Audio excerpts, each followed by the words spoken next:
우리 좌우에 계신 분들과 서로 축복하면서 인사하십시다. 감사합시다. 사랑합시다. 형통하십시오. 네, 지난주에는 우리 박람회 새벽기에 선교소로 파송할 우리 김영민 선교사님 사역을 위해서 차량을 준비하는 특별 헌금을 했는데 우리 성도 여러분들 많이 기도해 주시고 참여해 주셔서 진심으로 감사합니다. 약 700만 원 정도 헌금이 되었던데요. 선교위원회에서 기금을 보태어서 1,500만 원 정도 차 한 대 구입하는 비용이 한 3분의 1 정도를 공급을 해드리고 나머지는 본인이 알아서 하라 그랬습니다. 너무너무 감사합니다. 우리 서로가 서로를 축복하며 한 번 더 박수하십시다. 네, 감사합니다.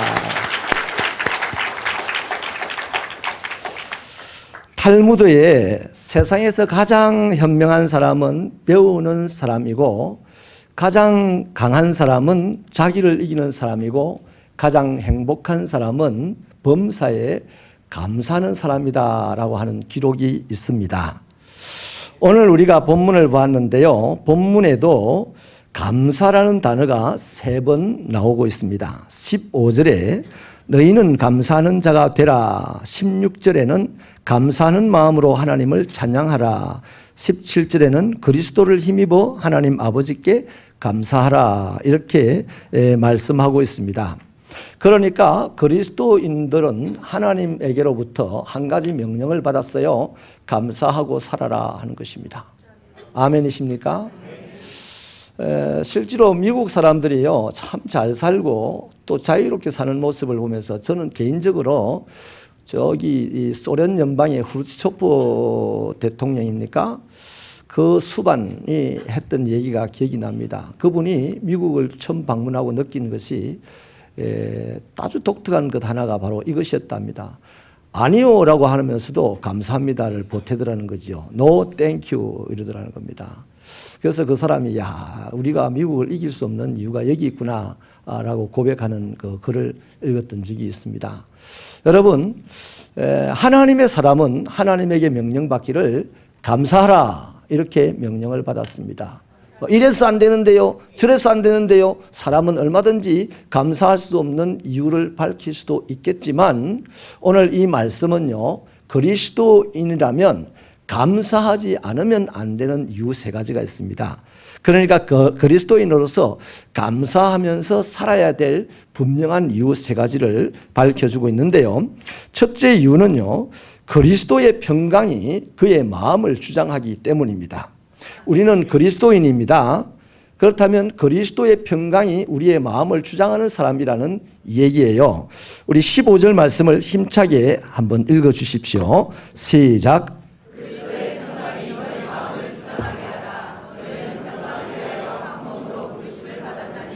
너희는 또한 감사하는 자가 되라.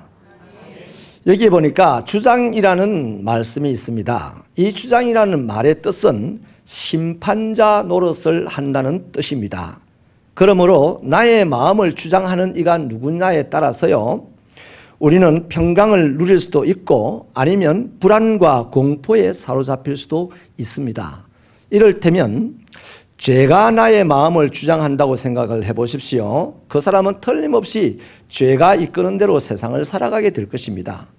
그로부터 그의 마음에는 불안과 공포와 염려와 슬픔과 수치가 늘 따라다니면서 공존하겠죠. 그럴 수밖에 없습니다. 반대로 그리스도가 나를 주장한다고 생각을 해보십시오. 그러면 그리스도가 나를 주장하면 바로 그 그리스도에 이끌려서 우리는 살 수밖에 없습니다. 제발 부탁하는데 우리의 입으로 주여 주여라고 외친다면 그리스도가 여러분을 주장하는 삶을 살아가시기를 축원합니다. 그래서 그리스도가 내 마음을 주장하면 나는 그리스도에 이끌려 살아갈 수밖에 없어요. 그러면 내 마음에는 언제나 평강이 가득하게 될 수밖에 없고 내 삶은 평강을 누리는 삶이 되는 것은 당연한 것입니다. 왜냐하면요 이사야서 9장 6절에 예수 그리스도의 이름을 밝히기를 평강의 왕이다 라고 밝혔기 때문에 평강의 왕이신 예수님이 내 마음을 주장하면 내 삶은 평강이 넘치는 삶이 되는 것은 당연한 것이지요. 여러분 예수님은 평강의 왕으로 이 땅에 오셨습니다. 우리의 평강을 방해하는 죄의 문제를 십자가에서 완벽하게 해결하셨습니다. 부활하신 예수님은 제자들에게 처음 말씀하시기를 너희에게 평강이 있을지어다 라고 말씀을 하셨습니다. 또한 예수님은 요한복음 14장 27절에서 평안을 너희에게 끼치노니 곧 나의 평안을 너희에게 준다. 내가 너희에게 주는 평안은 세상이 주는 평안과 다르다. 그러니 너희는 마음에 근심하지도 말고 두려워하지도 말라. 이렇게 말씀을 하셨습니다.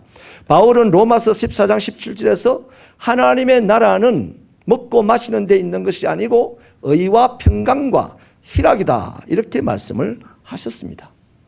그러니까 그리스도인이라면 당연히 그리스도가 그의 마음을 주장하는 사람이고 그리스도가 그의 마음을 주장하면 그리스도에게 나오는 것은 불안이 아니에요. 염려가 아니에요. 분노가 아니에요. 평강인 줄로 믿습니다. 어느 날요, 성 프란시스코라는 이 수도사가요, 우물에 걸터 앉아가지고 물을 길어가는 여인들을 관찰을 했었습니다. 그런데 한 여인이 물을 길러서 항아리에 담아가기 전에 가득 차게 되니까 나무가지를 탁 꺾어다가 그 항아리에 던지는 거죠. 탁 띄우는 거죠. 그래서 프란시스가 아니 왜 그 물에 가지를 띄웁니까? 이렇게 물었더니 이 여인이 하는 말이 아직 모르세요 라고 하면서 물이 출렁거려서 넘치지 않기 위해서 그래요 라고 대답을 했습니다. 그 말은 아마 나무가지가 흔들려서 이쪽 항아리 주변으로 나올 때 그것을 먼저 보고 조심해서 걸어서 물이 떨어지지 않게 한다는 방법이겠죠. 그 말을 들은 프란시스는 큰 깨달음을 얻게 되었다고 합니다. 그래, 나도 수도사지만 인생을 살아가면서 내 마음이 격동할 때가 많은데 이 마음속에 예수의 십자가를 던져놓으면 내 마음은 격동 대신에 평강이 넘치겠구나 하는 것을 깨달았답니다. 그렇게 깨달았으니까 오늘 이 시대에 성인이라는 소리를 듣는 것이죠. 할렐루야. 사랑하는 여러분, 그렇습니다. 예수님은 평강입니다. 그가 나의 마음의 결정권자가 된다면 나는 어떤 상황에서도 평화를 누릴 수 있는 사람이 되는 것이 틀림없어요. 그러므로 그리스도인은 예수를 구주로 모신 자들입니다. 당연히 예수 그리스도의 평강이 그 마음에 있는 것입니다. 아멘이십니까? 그러면 감사하지 않으면 안 되죠. 이 격동할 세상, 사람만 봐도 짜증날 세상, 분노할 세상인데 예수 그리스도를 내 마음에 모셨다. 내가 모셨습니까? 예수님이 쳐들어오셨지. 거역하지 못하고 내가 받아들인 것이죠. 영접한 거죠. 아멘입니까? 어디 내가 예수를 잘 알아서? 내가 예수보다 더 착해서 그분을 내 안에 모셨습니까? 아니에요. 한거할 수 없는 은혜를 받고 우리는 예수를 내 마음에 모셨어요. 내 마음에 정말로 모셨다면 내 안에는 평강이 넘치게 되어 있는 겁니다. 아멘이십니까? 그러니 그리스도인이라고 하면 당연히 감사하면서 살아야 되는 거죠. 당연한 겁니다. 이래서 안 되고 저래서 안 되고 이유가 없어요. 그리스도를 모셨다는 자체가 감사할 수밖에 없는 이유라는 것이죠. 또한 오늘 본문은요, 우리 모두는 이 평강을 위해 한 몸으로 부르심을 입은 자들이라고 합니다. 사랑하는 여러분, 내가 감사하다는 것은 하나님의 평강이 내 안에 있습니다 하는 증거입니다. 더 심하게 말하면 나는 예수님을 진짜 제대로 믿고 있습니다 하는 고백입니다. 예수를 진짜로 믿으면요, 예수님이 내 안에 계시다는 사실 때문에 감사할 수밖에 없어요. 이런 능력 있는 신앙의 소유자들이 되시기를 주님의 이름으로 축원합니다. 그래서 우리는 그리스도께서 왜 우리를 부르셨느냐? 평강을 위하여 부르셨다는 이 말씀에 우리는 헌신하며 살아야 되는 거죠. 세상은 우리를 평강을 위하여 부른 게 아니에요. 돈벌이를 위하여 불렀고 서로 이간질시키기 위하여서 부른 거예요. 그러나 예수님은 우리를 평강을 위하여 부르셨으니까 우리는 평강을 위하여 감사하며 살아야 되는 거예요. 교회 안에 모였습니까? 저와 여러분이 감사하며 교회에서 살아갈 때에 교회는 평안해지는 겁니다. 아멘입니까? 감사가 없는 사람 때문에 교회는 깨어지고 하나님의 나라가 흔들리는 거예요. 감사가 있는 사람이라면, 진짜 예수를 믿는 사람이라면 감사가 있게 되고, 감사가 있다면 그 사람의 감사 때문에 교회는 평안하게 세워져 간다. 아멘이십니까? 가정도 마찬가지예요. 부부간에 감사가 있으면 그 가정은 평안하게 세워져 가는 겁니다. 그러나 감사가 없으면, 감사가 없는 만큼 가정은 힘들어지게 되어 있는 것입니다. 모든 인간관계가 바로 세워지고 아름답게 세워지는 것은 땡큐. 너 왜 그래? 네 때문에 이렇게 어렵잖아. 참 못났네. 세상은 그렇게 이야기를 하게 하고 마지막 한 사람을 고르려고 합니다. 그리고 그 마지막 한 사람을 탁 쳐버리려고 하는 거죠. 근데 교회는 모든 사람을 모았어. 모든 사람을 세우고 모든 사람을 하나 되게 하는 것이 교회입니다. 주님이 세운 교회입니다. 그것을 위하여서 믿음을 주셨어요. 그 믿음이 있는 사람은 감사하지 않을 수가 없는 거예요. 예수 믿고 이 자리에 오셨습니까? 여러분, 감사하지 않으면 안 되시는 분들인 줄로 믿으시기를 바랍니다. 그래서요, 감사의 크기가 우리 인생의 평강의 크기와 똑같은 겁니다. 두 번째는요, 그리스도의 말씀이 우리의 마음에 풍성하게 있기 때문입니다. 16절 말씀을 함께 읽어봐 주시겠습니다. 시작.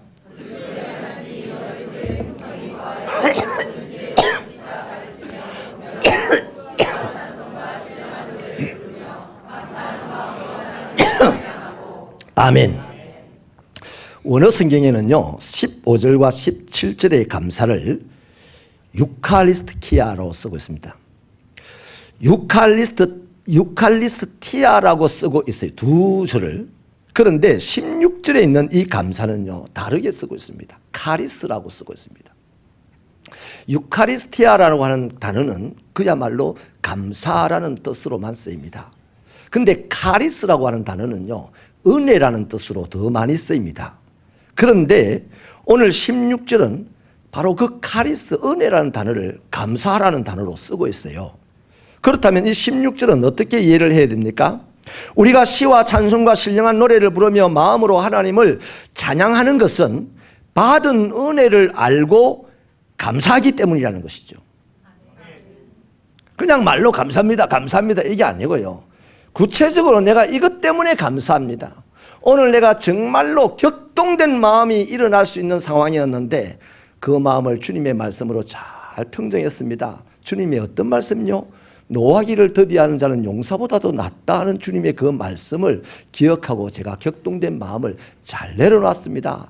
주의 말씀 때문에 내가 이길 수 있었습니다. 감사합니다. 이 감사는 자연스럽게 나오는 것이에요. 아멘입니까? 세계적인 문학가 오스카 와일드라고 하는 이 작가가요, 우화를 하나 썼는데요. 그 우화의 주된 내용이 이런 거예요. 예수님께서 세상을 두루 돌아보시면서 과거에 당신이 은혜를 입혀준 몇 종류의 사람을 만났는 그 내용의 이야기를 우화로 기록을 해놨는데요. 이런 겁니다. 예수님이 한 젊은 주정꾼을 길에서 만났습니다. 폐인이 있는 것을 봤어요. 그래서 예수님이 아니 넌 어쩌다가 그런 생활을 다시 하게 됐냐 이렇게 물었습니다. 그때 주정꾼이 대답하기를 당신은 나의 걷지 못하는 장애를 고쳐주었습니다. 사실입니다. 그러나 내가 걸어다닌들 무엇을 먹고 살아가라는 말입니까? 내가 여러 가지 직업을 만나봤지만 만족할 만한 직장이 없었습니다. 그래서 지금 이렇게 주정뱅이로 살아가고 있습니다. 라고 대답을 하는 거예요. 그 다음에 예수님은 한 장녀를 만나게 됐는데 남자들 사이에서 희롱당하고 있는 그 장녀를 현장에서 만나서 물었어요. 아니 어떻게 해서 이런 생활로 다시 돌아갔어요? 라고 묻자 이 장녀가 말하기를 예, 당신이 나를 장녀의 자리에서 건져내 주신 것은 사실입니다마는 내가 장녀 생활을 청산하고 세상에 나와보니 그래도 누구 하나 나를 반겨주는 사람이 없고 나는 더 고독해서 못 살겠었어요. 그래서 나는 다시 장녀 생활을 하고 있답니다. 이렇게 대답을 하는 거죠.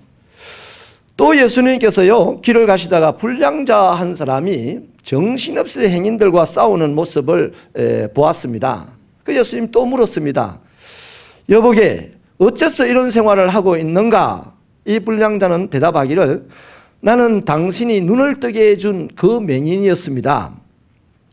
그런데 눈을 뜨고 무엇을 본들 즐거운 것이 없었습니다. 신경질만 나고 화만 나는 것들만 보였습니다. 그래서 세상에 대한 화풀이를 지금 하고 있는 거예요. 이렇게 대답을 합니다. 이런 쪽의 우화입니다. 여러분, 이 단편이 주려고 하는 메시지가 뭐냐면요, 주님의 은혜를 받은 인간이 그 은혜를 잊어버리면 감사하지 못한다는 것입니다. 오히려 과거로 돌아가서 불평과 원망 가운데서 살아갈 수밖에 없다는 경고의 메시지입니다. 즉, 은혜를 잃어버린 자의 삶은 얼마나 비참한 결과를 가지고 오는가에 대한 경고라는 것이죠. 예수님께서도요, 귀신 들린 자가 귀신이 나가고 난 다음에 그 집을 청소했더니 돌아와서 귀신이 보니 깨끗해서 들어갈 수가 없어가지고 나가서 다시 7 귀신을 데리고 그 집에 들어갔더니 그 집의 형편이 더 악화해졌다라고 하는 말씀을 하셨습니다. 그렇습니다, 여러분. 우리가 하나님의 은혜를 받고 지금 살아가는 사람들 아닙니까? 한 번을 받았던 10번을 받았던 아무튼 하나님의 은혜를 받고 하나님을 아버지라고 부르며 예수님을 믿고 살아가는 사람들입니다. 그런데 그 은혜를 잊어버리거나 그 은혜를 기억하지 못하면 그 자리에는 밀물처럼 세상적인 어떤 것들이 차고 들어오죠. 욕심 같은 것들이 차고 들어오죠.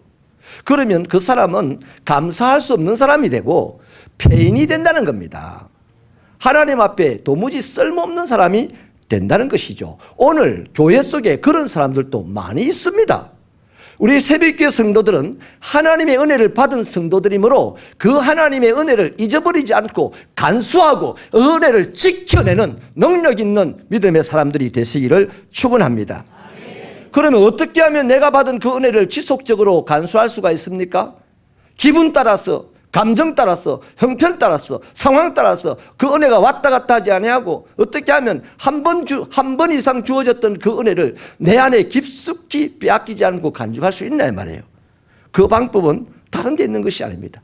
오늘 본문 말씀처럼 예수 그리스도의 말씀이 내 안에 풍성히 있을 때 가능한 거예요.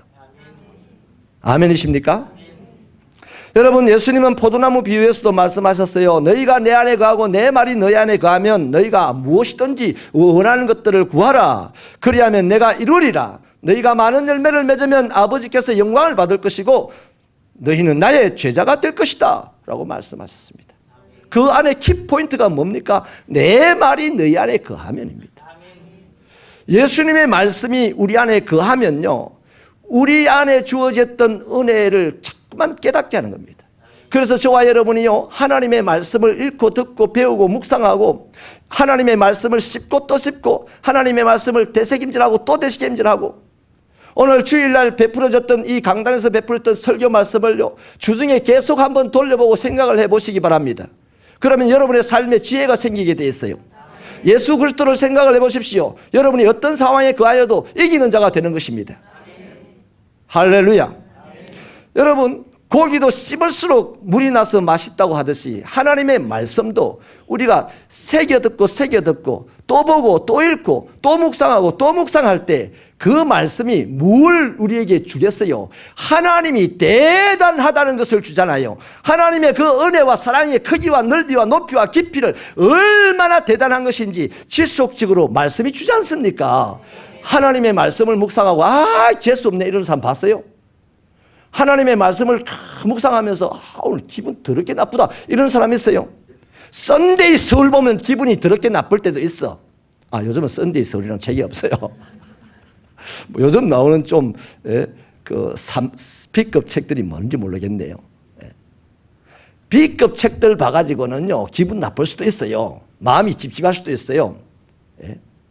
그러나 하나님의 말씀을 볼수록, 하나님의 말씀을 들을수록, 하나님의 말씀을 묵상할수록 그 안에서는요, 하나님의 은혜가 이것이구나, 하나님의 사랑이 이것이구나 하는 것을 깨닫기 때문에 자기 안에 이왕에 주어진 그 은혜가 점점 더 크게 자라게 되어 있는 겁니다. 그러면 그 입에서 나오는 말은 딱 한마디, 주여 감사합니다. 왜? 내가 돈이 많아서 감사하다면요, 돈 없는 사람은 감사 못하지. 내가 건강해서 감사하다면 건강하지 못한 사람은 감사 못하지. 그 하나님은 건강한 사람에게만 감사받고 병든 사람에게 감사 못 받으실 분입니까? 아니, 그런 하나님은 믿지 말아야 돼. 하나님은 모든 사람에게 모든 환경에서 감사를 받으셔야 될 분입니다. 내가 내 영광을 빼앗기지 않는다고 하셨어요. 그런 하나님에게 우리가 형편과 처지와 상황 따라서 어떻게 감사할 수 있습니까? 언제든지 감사할 수 있습니까? 유일한 방법은 하나님의 말씀이 내 안에 풍성할 때 언제나 감사할 수 있다 이 말입니다. 할렐루야. 여러분, 감사는 억지로 하는 게 아니잖아요. 내가 목사라서 감사하는 거 아니지 않습니까? 하나님의 은혜를 알면 감사하는 거예요. 그거 아닙니까? 내가 건강하지 못해도 하나님의 은혜를 알면 감사하는 겁니다. 우리 새벽교회 성도들은요, 뭐 부자가 되고 건강하게 되고 뭐 지위가 높아지고 이런 건 목적으로 삼지 마시고 하나님의 은혜를 깨닫는 것을 목적으로 삼으시길 바랍니다. 그 은혜 깨달은 사람이 부자 돼야 돈 제대로 쓸 수 있고, 그 은혜 받은 깨달은 사람이 대통령이 돼야 제대로 나라를 가르치지, 지도하지.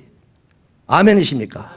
그 오늘 우리는 많은 그리스도인들이 은혜 깨닫는 데는 열심을 내지 아니하고 교회 와서도 돈 버는 데 열심을 내는, 우리 교회는 그런 성도가 없어요. 앞으로 커지면 그런 성도가 생길지도 몰라. 차제에 그러지 않게 되기를 주님을 축원합니다. 저 큰 교회들 가면요, 돈 벌려고 교회 다니는 사람 있어요. 예수는 안 믿는데 성경이 어디 있는지도 몰라. 집에 신방 가보면. 사랑하는 여러분, 누가복음 17장에 보면요, 예수님께 나병을 고침받은 10명의 나병 환자가 나와요. 이 10명의 나병 환자가 고침을 받고 난 다음에 9명은 그냥 제갈 길로 가버립니다. 나머지 1명만, 사마리아인 나병 환자만 예수님께 찾아와서 찬양하고 감사합니다. 여러분, 왜 9명은 제갈 길로 갔을까요? 예수님에게 은혜 받았잖아요. 은혜 받았지만 그 마음에 주님의 은혜가 자리 잡고 있지 않았습니다. 은혜를 받았지만 마음에 은혜가 자리 잡고 있지 않았다니까요. 그럼 그 마음에 뭐가 자리 잡겠습니까? 아, 나왔다. 이제 제사장에게 빨리 보여야 된다. 제사장에게 빨리 보여야 될 마음이 자리 잡았고, 자기 가족들에게 빨리 달려가서 이 기쁜 소식을 알려야 될 마음만 자리 잡았던 것이죠. 그런데 사마리아인은요, 제사장에게 갈 수 없어요. 사마리아인은요, 버림받은 사람입니다. 사마리아인의 마음에는 아무것도 없어요. 오직 자기에게 은혜를 베풀어 주신 그 예수님만 있었어요. 그래서 예수님에게 가서 감사하고 찬양할 수 있었던 겁니다. 그 사마리아인이 대단해서가 아닙니다. 은혜가 있었습니다. 오늘 우리가 대단해서 하나님께 감사하는 게 아니에요. 우리 안에 은혜가 있으면 하나님께 감사합니다. 그 은혜를 깨닫게 하는 것은 오직 하나님의 말씀이라는 것입니다. 사랑하는 여러분, 오늘 저와 여러분의 마음속에 하나님의 말씀은 얼마나 있습니까? 내가 요셉의 나이가 몇 살에 총리가 됐다, 이런 지식 아니에요. 그거 요셉이 몇 살에 대통령이 국무총리가 됐다고 아는 거 아무짝에도 쓸모없어요. 몰라도 돼. 요셉에게 하나님이 어떤 은혜를 베푸셨는지, 그 은혜가 나에게는 무엇인가를 아는 것이 말씀을 아는 지식입니다. 네? 할렐루야. 그래서 저와 여러분 안에는요, 하나님의 말씀이 풍성해야 되겠다는 이 거룩한 욕망이 있게 되기를 바랍니다. 그런 것도 없는데 말이죠. 그런 게 있는 사람은요, 이러죠. 오 하나님, 당신의 말씀은 나의 입술에 꿀과 같이 달아있다. 당신의 말씀은 내게 송이 꿀과 같나이다. 괜히 기도 시간에 말씀은 송이 꿀보다 달고 안 해도 돼. 그렇거든. 뭘 달기는 따라 본인이 말씀이 진짜 단 걸 얼마나 경험했는지. 진짜 단 걸 경험하면요, 다른 거 안 합니다. 감사합니다. 하나님의 말씀이 달면요, 감사합니다. 하나님의 말씀을 깨달으면요, 막 가르치고 일 안 합니다. 감사합니다. 할렐루야. 사랑하는 성도 여러분, 저와 여러분에게 이제라도 이 궁핍한 시대, 이 복잡한 시대, 악한 시대, 권위가 사라져버린 시대, 대통령의 권위가 사라진 줄 압니까? 집에 아버지의 권위가 사라졌다니까요. 곧 우리가 지금 경험할 일입니다. 권위가 사라지고 복잡해지고 악하여지는 이 시대에 우리 그리스도인들이 해야 할 일은 하나님의 말씀을 내 심장에 채우는 일입니다. 그러면 나의 입에서는 자연히 감사가 터져나오게 되고, 그 감사의 입술을 바라보는 사람들도 덩달아 감사하는 사람이 되고, 그 감사하는 사람들의 모임 속에는 하나님의 나라가 이루어지게 되고, 그 하나님의 나라가 이루어지게 되면 점점 도둑이 사라지고 점점 악한 사람들이 사라지게 되고, 세월은 요원하겠지요. 언젠지는 모르겠습니다만은 아니, 우리 사이에 하나님의 나라가 이루어지면 다음 세상도 하나님의 나라가 이루어지지 않겠습니까?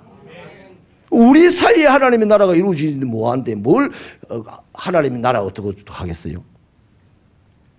사랑하는 여러분, 하나님의 말씀이 저와 여러분 안에 풍성하게 되는 이 시간 이유가 되기를 축원합니다. 세 번째는요, 예수 그리스도의 이름의 능력에 대한 믿음이 있기 때문에 우리는 감사하지 않을 수가 없어요. 17절을 같이 읽어보시겠습니다. 17절 말씀 시작. 이름으로 하고 그를 힘입어 하나님 아버지께 감사하라. 우리는 신라곤이라는 위대한 작품을 썼던 밀턴을 잘 알고 있을 것입니다. 밀턴에 대해서 우리가 생각하기를 신라곤 성경 다음으로 많이 읽혀졌다고 해도 과언이 아닌 책을 쓴 그분에 대해서 우리는 막연하마 이렇게 생각할 거예요. 야, 그분 참 훌륭하다. 그분은 참 행복하게 살았나 보다. 그분은 참 건강하게 살았나 보다. 이렇게 막연하게 생각할 수 있어요. 워낙 유명세 때문에. 근데 여러분, 이 밀턴이라는 사람은 거의 동시기에, 동시간대에 시력을 잃어버리게 되고 완벽하게 또 아내도 죽음을 당하게 됩니다. 그 본인은 송사에 휘말려가지고 감옥에 들어갔어요. 근데 이분이 감옥에 들어가면서 한 가지 깨닫는 것이 있고 그때 이런 표현을 했습니다. 육의 눈은 어두워 보지 못하지만 그 대신 영의 눈을 뜨게 되어 그 다음 말이 중요합니다. 감사합니다. 자, 부인 죽어버렸어요. 자기 실명됐어요. 송사에 억울하게 휘말려 감옥 들어갔어요.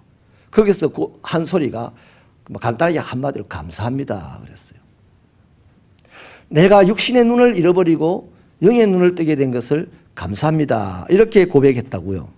그런데 이분이요, 그 감옥 안에서 15년을 지나면서 신라곤이라는 위대한 영적인 집필을 하게 되는 것입니다. 감사하는 자에게는 전에 상상하지 못했던 놀라운 일들이 일어나게 되는 것이죠. 아멘입니까? 데살로니가전서 5장 16절부터 18절에 걸쳤어요. 이런 말씀을 하나님 기록하고 있죠. 항상 기뻐하라, 쉬지 말고 기도하라, 범사에 감사하라. 이것은 그리스도 예수 안에서 너희를 향하신 하나님의 뜻이다라고 말했어요. 그죠? 근데 여기 감사하라는 말씀에 자, 우리 한번 생각을 해보십시다. 범사에 감사라고 말씀을 하셨기 때문에 모든 일들에 감사라는 거죠. 슬플 때도 감사하고 기쁠 때도 감사하고 잘 될 때도 감사하고 안 될 때도 감사하는 거예요. 아, 기분 나쁜 사람 보이네. 아, 나 오늘 감사 못하겠어. 기분 나쁜 사람 보일 수 있어요. 사람이 감정이 동물이니까. 그거는 그 사람과 자기의 문제고 우리 하나님에게는 언제나 감사해야 되는 거예요. 자, 그러면요, 하나님은 우리가 범사에 감사할 때 가장 먼저 일어나는 일이 뭘까요? 내가 모든 일에, 예를 들면 이 물이 맛이 없는 물인데 내가 그래도 물을 마실 수 있게 돼서 감사합니다 이랬을 때 사실은 맛이 없는 물이에요. 보통 대부분이 다 뭐 물이 이래라고 할 수밖에 없는데 내가 하나님 때문에 범사에 감사라고 하신 하나님 때문에 물을 맛있게 해주셔서 감사합니다. 그건 거짓말이죠. 물을 마실 수 있게 해주셔서 감사합니다 하고 감사했어요. 그러면 바로 즉시로 이루어지는 일이 뭐냐 이거예요. 하나님의 뜻이 이루어지는 겁니다. 맨날 우리는 하나님의 뜻 하면서요, 대부분의 삶을 하나님의 뜻을 어그러뜨리고 살아가는데요, 실제로 그렇잖아요. 오늘 범사에 감사라, 이는 그리스도 예수 안에서 너희를 향하신 하나님의 뜻이니라. 그럼 내가 감사하면 좋은 일이 일어나는 거 다 젖혀주고 그건 나중 문제고, 내가 하나님께 감사하는 순간 하나님의 뜻이 나를 통해서 이루어진다니까요. 그러면 하나님의 뜻이 이루어졌는데 하나님은 전능하신 분입니다. 하나님은 좋으신 분입니다. 하나님은 성실하신 분입니다. 하나님은 좋은 것을 베푸시는 분입니다. 그 감사하는 자에게 뭐 엉뚱한 거 베푸시겠어요? 당연히 능력을 베푸시고 은사를 베푸시고 권세를 베푸시는 것이죠. 여러분, 다니엘 6장을 보면요, 바사 제국의 총리로 있던 다니엘이 모함을 받아서 죽을 지경이 됩니다. 그 내용이 그런 거죠. 다른 신하들이 왕을 속이고 조서를 만들었죠. 예, 오늘 이후로 30일 동안 다른 신에게 기도하는 사람은 사자의 굴에 던진다는 그 조서를 만들어서 이제 공포를 합니다. 이 다니엘이 그것을 알고도 여전히 이전과 같은 방식으로 하루에 3번씩 옥상방에 올라가 가지고 예루살렘을 향한 문을 활짝 열고 큰 소리로 외쳐 감사하며 기도하였다라고 성경은 기록하고 있습니다. 그래서 그 적시로 그는 하나님의 뜻을 이루었어요. 쉬지 말고 기도하라는 하나님의 뜻을 이루었습니다. 범사에 감사하라는 하나님의 뜻을 이루었습니다. 그렇게 뜻을 이루었는데 알고 보니까 곧 그는 사자굴에 던져졌어요. 이제 사람들은 이제 사자의 밥이 될 것이다, 죽었다, 하나님의 구원이고 뭐고 다 끝났다라고 하겠죠. 그러나 하나님의 구원이 끝났습니까? 그때부터 하나님이 역사를 하시기를, 드러나게 역사하시기를 사자의 입에서 하룻밤 만에 다니엘을 건져내시고, 다니엘을 사자의 굴에 집어던진 사람들을 사자의 먹잇감으로 주시고, 느부갓네살 그 왕이, 파사의 왕이 다니엘 앞에 무릎을 꿇고 하나님을 찬양하게 하신 거 아니겠어요? 여러분, 도대체 이러한 상황 속에서 다니엘이 어떻게 자기 믿음을 포기하지 아니하고 굴복하지 아니하고 타협하지 아니하고 계속해서 하나님께 감사하고 찬양할 수 있었겠습니까? 자기가 이왕에 믿어왔던 하나님의 이름을, 그 이름이 갖고 있는 능력을 지금도 믿었기 때문이에요. 그 이름의 능력을 믿었기 때문에 오늘 자신의 죽을 처지에서도 하나님께 감사한 거예요. 사랑하는 여러분, 성도들의 삶의 근거가 뭡니까? 예수의 이름 아닙니까? 우리 예수의 이름으로 기도하고, 예수의 이름으로 예배하고, 예수의 이름으로 일하고, 예수의 이름으로 가정을 꾸려가고, 솔직히 안 그렇습니까? 안 그렇다면 그리스도인이 아니니까 할 수 없는 것이고요. 그래서 저와 여러분은 어떤 일을 하고 어떤 생각을 하고 어떤 말을 해도 예수의 이름으로 일하고 생각하고 말하는 사람들이 이미 되었어요. 달리 말하면 우리가 오늘도 예수님의 이름을 부른다는 것은 예수님을 믿고 산다는 얘기입니다. 다윗을 보십시오. 하나님의 이름으로 살았던 다윗을 보십시오. 골리앗이 그의 앞에 나올 때 다윗이 이렇게 말하잖아요. 당신은 나에게 창과 단창과 칼로 나에게 나오지만 나는 만군의 여호와의 이름으로 너에게 나아가니, 이렇게 하잖아요. 하나님의 이름 하나 가지고 다윗은 나갔어요. 왜 그랬겠어요? 밟혀 죽을 수밖에 없고 맞아 죽을 수밖에 없는 그 상황에서도 하나님의 이름 하나 붙들고 나갔어요. 왜 그랬겠어요 도대체? 그 이름에 전능한 능력이 있다는 것을 믿었기 때문 아닙니까? 그거 안 믿었으면 못하는 거죠. 바울도요, 빌립보서 4장 11절로 13절에서요 이런 말을 합니다.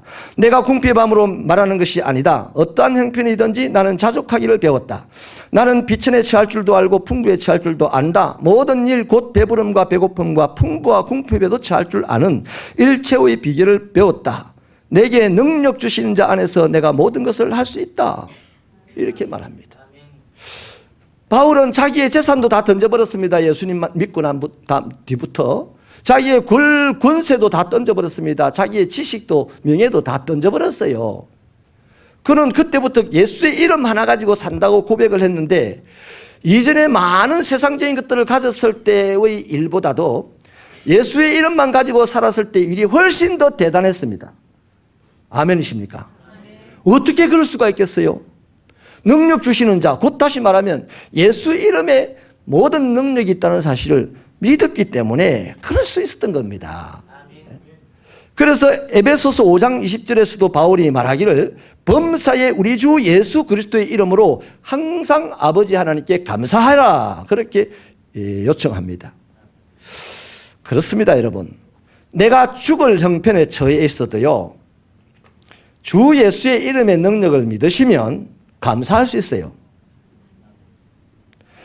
예수께서 나를 살리실 것이고 예수께서 나를 영생하게 하실 것이라는 그 이름이 갖고 있는 능력을 믿는다면 내 오늘 처지와 형편 때문에 감사하고 못하고 결정하지 않습니다. 감사를 결정하게 되어 있다고요. 아멘이십니까? 그래서 우리는 그때 그 이름의 능력을 믿으니까 드디어 예수의 이름으로 찬양을 하고 예수의 이름으로 기도하고 예수의 이름으로 살아가는 거예요. 그 사람이 기도하는 걸 하나님이 왜 안 들어주겠습니까? 예수님이 제자들 보고 이런 말씀을 하셨죠. 너희는 지금까지 내 이름으로 구하지 않았다. 제자들이 아직 한 번도 기도 안 했습니까? 기도 수없이 많이 했죠. 근데 예수님은 왜 지금까지 너희가 내 이름으로 구하지 않았다고 말할까요? 예수의 이름이 갖고 있는 그 무한하고 전능한 능력을 믿는 믿음으로 기도하지 않았다는 겁니다. 그냥 자기가 필요하니까 주세요 주세요는 했다는 거예요. 사랑하는 여러분, 오늘 우리는 그리스도인으로서 예수의 이름이 갖고 있는 무한한 능력을 믿으십니까? 그렇다면 우리는 감사할 수 있는 사람입니다. 다른 건 오늘 저는요 영적인 말씀을 나누었습니다. 정말 그리스도인으로서 왜 감사해야 되는가? 뭐 이런 좋은 일이 있어서 우리 교회가 해외 선교사를 파송할 수 있어서 이런 거는요 다 상황의 문제입니다. 할 수도 있고 못할 수도 있는 거예요. 그러나 상황과 관계없는 진리입니다. 오늘 말씀은. 평강의 왕이신 예수님을 내가 모시고 살기 때문에 나는 감사해야 하는 거예요. 예수의 말씀이 내 안에 풍성하게 자리 잡고 있기 때문에 나는 감사해야 되는 거예요. 예수의 이름이 갖고 있는 그 무한한 능력을 내가 지금 믿기 때문에 믿으십니까? 그래서 감사해야 되는 거예요. 그것이 그리스도인으로서 감사하면서 살아야 될 이유입니다. 하나님, 전능하신 하나님이 우리를 자녀 삼으신 하나님께서 오늘도 우리가 감사하며 살기를 요구하십니다. 기도하시겠습니다.